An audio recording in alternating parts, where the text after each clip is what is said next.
street skateboarding exists as it does now because of Rodney Mullen.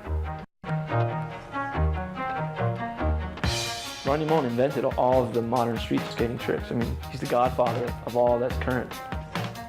And we watch him and just be like, he's doing stuff that no one has even thought of or could do if they put their mind to it. Rodney Mullen did more for the actual act of skateboarding probably than anyone in the history of the sport. By constantly pushing the realm of what is possible, Rodney Mullen has permanently changed the sport of skateboarding.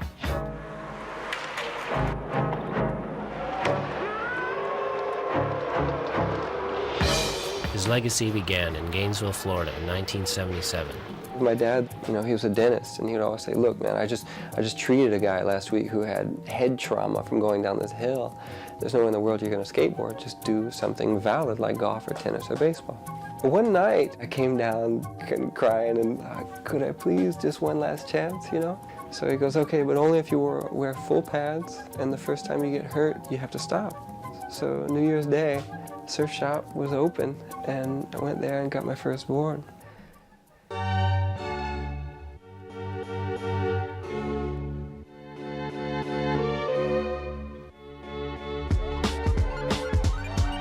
My sister was a surfer, and so she hung out with the whole surf crowd that would surf on the weekends. And then during the week, they would do a lot of slalom and set up these ramps. So I would watch those guys and just think, wow, they're cool, this is independent, there's no coach, there's no nothing. So I picked up really, really quick, but of course I'm compulsive, so that's all I can think about. I just focus, and you get good really fast. After just 1 year of skateboarding, Rodney was sponsored by a nearby shop. Rodney rides for Inland Surf Shop out of Gainesville. He did well in local contests, but was often uneasy around crowds of people. It's hard to emphasize this enough that I was not used to people. Probably spoke most of the dog. Here you are on camera right here. Yeah. I didn't get to catch your freestyle. What place did you get? I was tied for third with that little Really? GNS guy. All right. Skateboarding is something that is so it talks to me. It's an interaction with something almost, alive. It's because it changes according to you, and that's it. It's my friend. Yeah. At age 11, Rodney's family moved to a farm outside of Gainesville, Florida. With the closest neighbor 2 miles away, Rodney lived in near isolation, but this only serves to encourage his obsession.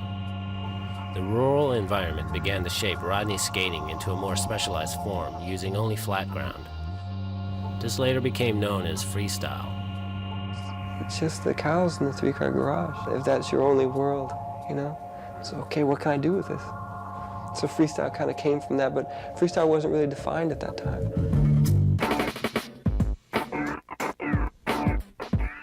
We weren't just freestylers, we were just skateboarders. But we'd enter flatland contests, and that was called freestyle. We also might enter high jump. We might do slalom. We might do downhill. We might do bull riding too, all in the same day, and we'd enter every event. As they structured it, it got more and more toward just little tricks, and then the guys who skated pools moved into vert, and the guys who organized the routines moved more into freestyle, and that's when it became delineated. As he concentrated more and more on freestyle, Rodney progressed faster than ever. Soon, many established pros began taking notice of him. It was obvious that he had spent a lot of time in his garage, I would guess, or somewhere just practicing many, many hours each day, you could tell. Probably the most crucial time, maybe in my life, was July in '79 to that August in '80. I think it was probably the most creative time for me where I came up with most stuff, like helipops and Caspers and all these things, they all happened in that year. By the time he entered his first pro contest in 1980, his very technical brand of skating had already left most of the dance and gymnastic-oriented freestylers far behind. So I go out there and I'm looking at everyone because I hadn't seen anyone and they didn't seem very good. And then I look at Steve and yeah, he's gnarly. So it was between us. I think I won because I got little kid points. His upset victory at the Oasis contest over legendary pro Steve Rocco was more proof to the skateboarding world that Rodney was a force to be reckoned with. The precision and consistency he did things is just unparalleled. It's hard to get mad at something like that. He was going to take it to a level that, you know, I couldn't take it to.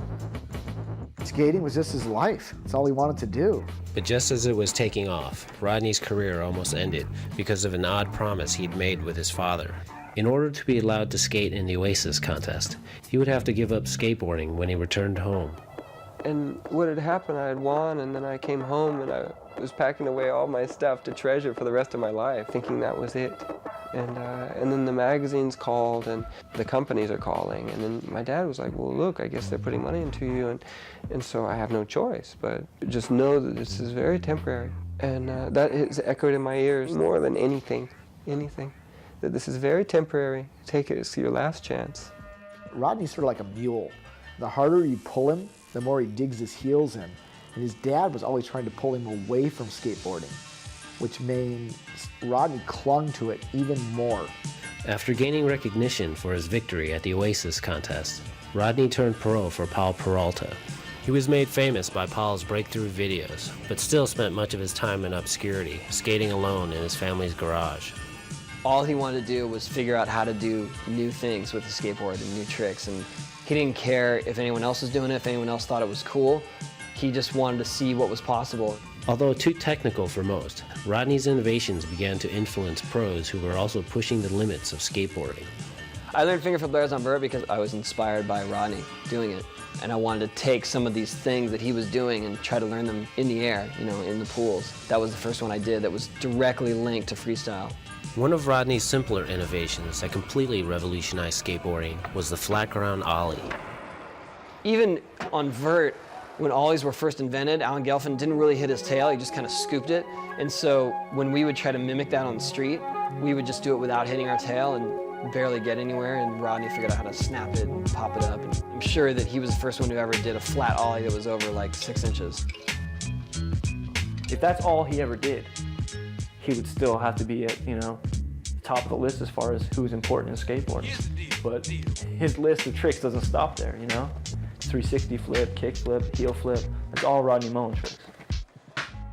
It's crazy because I never knew. I thought Jason Lee invented the 360 flip, but I didn't know to watch a video 10 years before that and see the first one. I've come to learn it, you know, a couple of years ago that Rodney Mullen invented every trick that I know how to do. He was just pushing himself physically and mentally and opening new doors. From the very beginning of his career, Rodney's progression began to put him in a class of his own. He just started overtaking everyone at such a high speed, no one could ever catch him. He was the first skater that I'd ever come across that was committed to his craft, dedicated to it, believed in practicing, believed in going out and getting better. The thing that's amazing is just the fact that he wouldn't be just holding back and doing just basic tricks to win the contest. He'd be doing stuff that no one had ever seen before and doing it consistently. By the late 80s, Rodney had gained popularity with a more mainstream audience. He was the star of parades, international tours, and even appearances on television. I remember in '86 was when it was really dawning on me that skateboarding was big. And then I go on tour, and everyone, there's so many people. And I'm just like this pet on parade. And that was the weirdest thing about skateboarding, not so much being a star, but just being surrounded by so many people that were looking at you. Tonight, he's here on our stage to demonstrate some of his truly incredible skateboarding skills. So please welcome skateboarder extraordinaire, Rodney Mullen. Despite all of his success, Rodney's father still insisted that skateboarding was not a legitimate career. Since Rodney himself wanted to pursue a future in science, he began to contemplate an early retirement at age 18.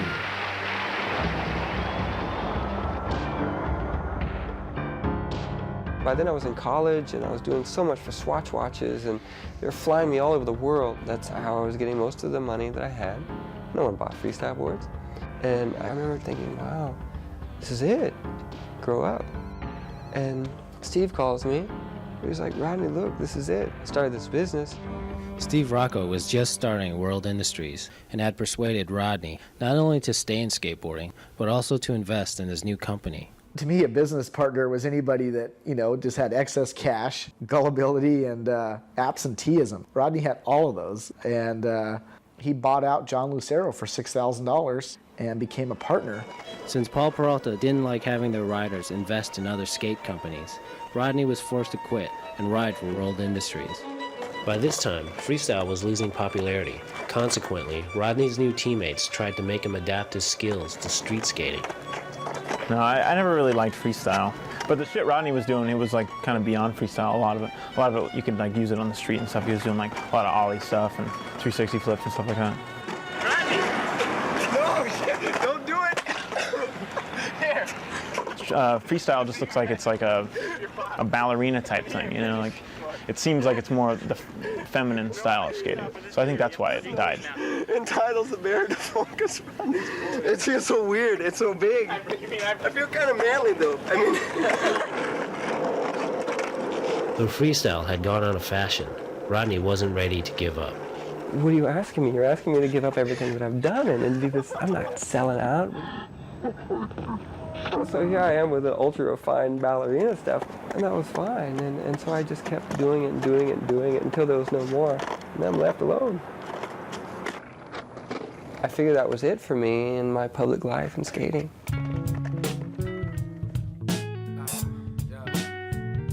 By 1990, Rodney's board was discontinued as freestyle died completely. His responsibilities as a company owner forced him to drop out of college. Although he still skated by himself after work, his career had taken an unexpected turn. I went through this horrible period of being a company guy, which I never wanted to be, and being like a team manager guy, which I never wanted to be. After I got on, when I first went to the factory, he's like, you know, the one who's walking around the warehouse and getting my boards and stuff. I'm tripping out like, man, this guy's a team manager? Like, this is Rodney Mullen.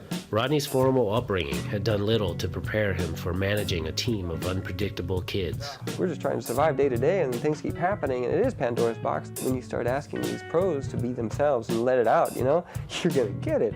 We were hell, all of us, all those kids that World Industries and blind, and we put Rodney like through it, seriously.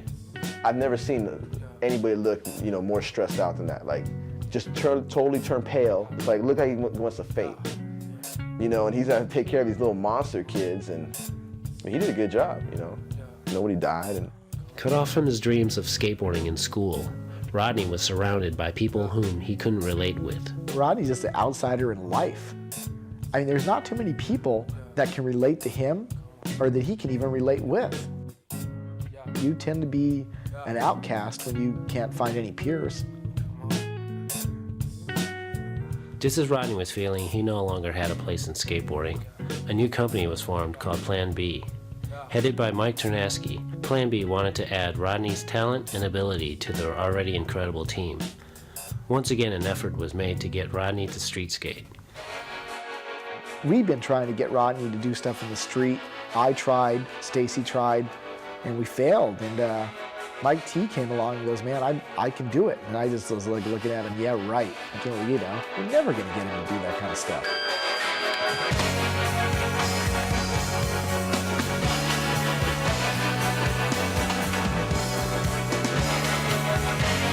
I know Mike had a lot to do with pushing Rodney in a direction to want to progress. And it's like, Mike, if he was like gonna say, hey, Rodney, do this, he knew that inside of you wanted to do it.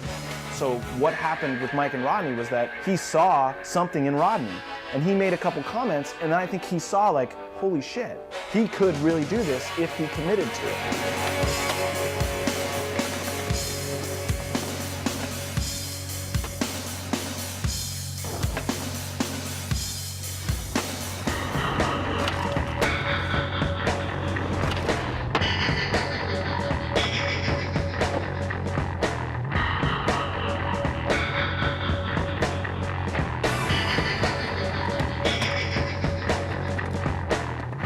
So making the transition, some of the hardest things to do was my eyes, where to hold my eyes. Freestyle, you look down. You're never skating at anything. It took months to overcome stuff like that. Yeah, but then a lot of the body motions and stuff, you know so well from freestyle that I think I had a little head start.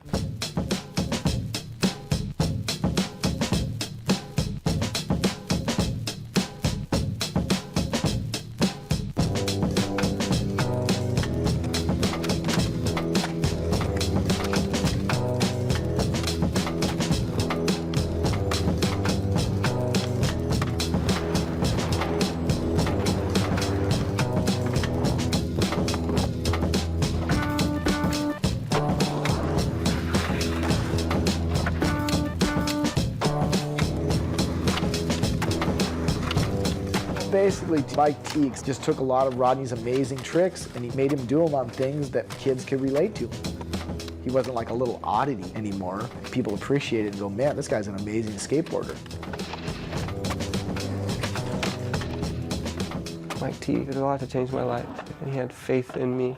I think probably that was the predominant thing said at his funeral. Everyone was probably saying, he had faith in me. In 1994, Mike Ternasky was tragically killed in a car accident.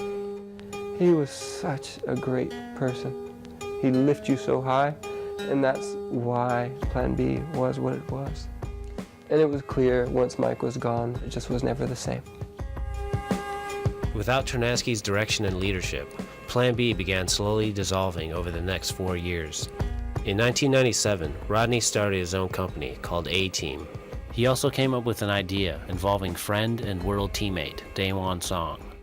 Rodney versus Daewon. The way it came about too is it was not planned whatsoever. Rodney had a part ready and he wanted to do something with it. And then I had a part and we were like, you know what? Instead of waiting, let's just make a video together. I like to do it, or what we do. Well, it could be Rodney Daewon friends. Or what about Rodney versus Daewon? Between us, we weren't against each other, but at the same time, we were still competing in a sense. Like, the weekend would pass, and I'd be like, Rodney, what, you film? And so we keep going because we still have this, hey, what'd you get this weekend? No, what'd you get this weekend? All right, you know, how many tricks you got? 32? Okay, I got 30.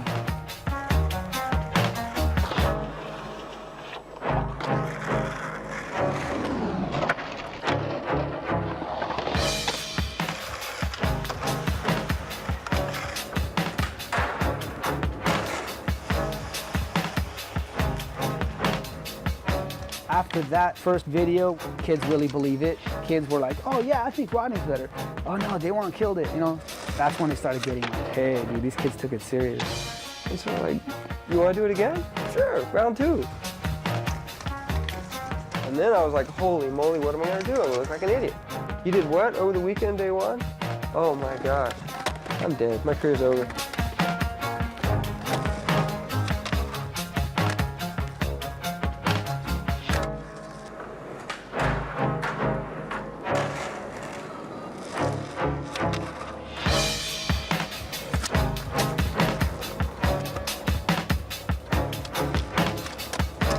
I can't mess with a lot of stuff Rodney does. I mean, that's the truth.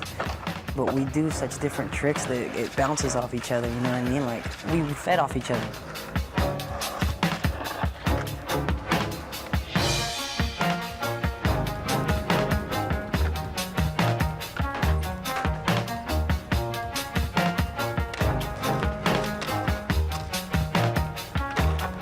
Instead of just like taking a break, like saying like, oh, I'm gonna relax a little bit, maybe I'll like take a little vacation or something, you know what I mean?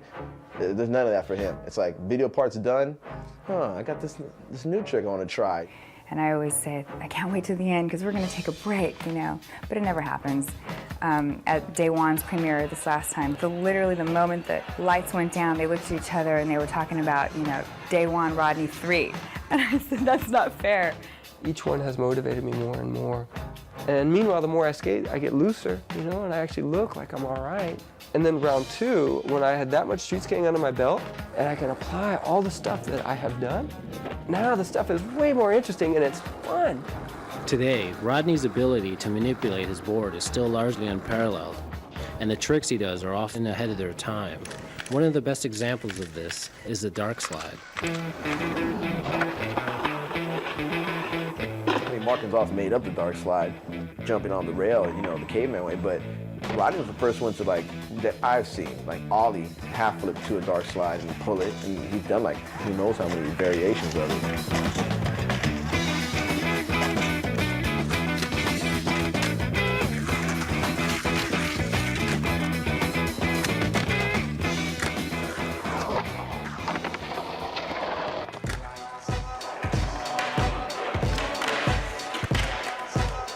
Everybody has their own way of understanding skateboarding, and Rodney breaks down tricks into little itty-bitty components and builds them up until he can pull it off. He could explain it to you and break it down to like the weight distribution for your foot. Like, do you lean a little bit on the outside of your heel? Do you lean on the ball of your foot?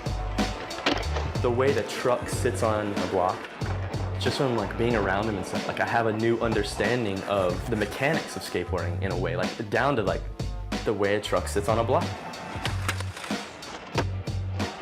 When I'm filming a hard trick that's challenging for me, then there are certain motions that you have to do, right?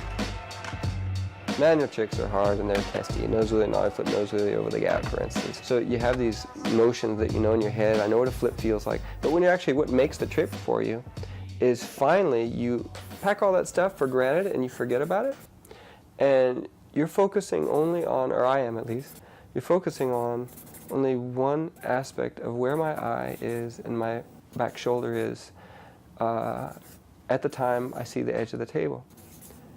And then everything else is taken for granted and runs autopilot. But as long as I can control that one and get a good nose wheelie from the start, I've got it. And that's how it works for me. Stack, stack, stack, stack, stack, bracket and put like a tablecloth over it and focus on this last little bit, and that's what does it.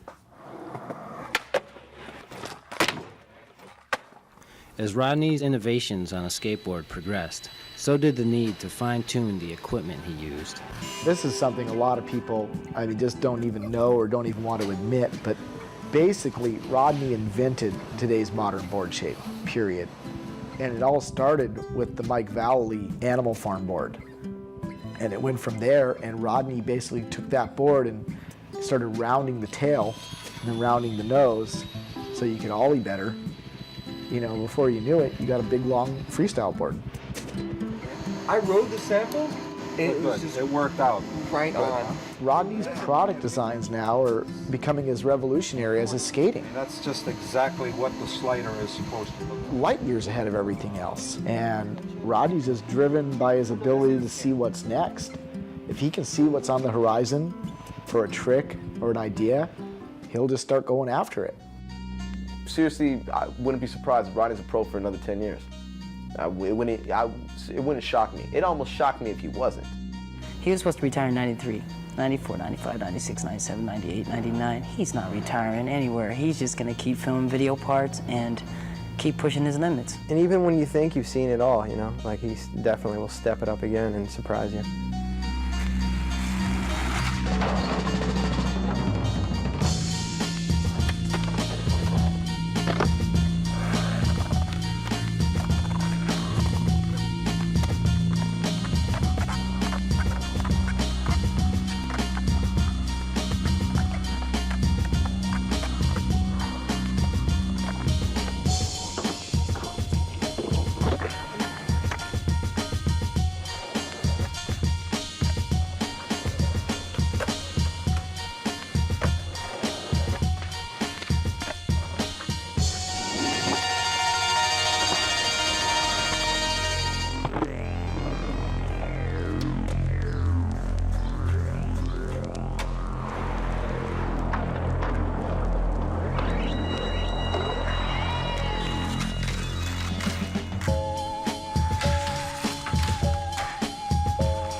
I still am most comfortable with skating. I just go out under a streetlight somewhere and I do this stuff and I get peace. I can think. And that's skateboarding to me, you know, is creating something. That's cool, you know?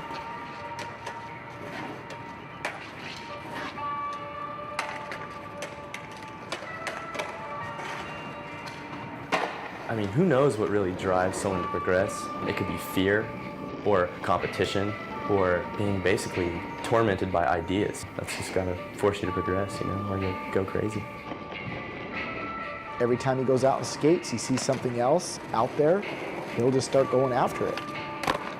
He just loves what he's doing.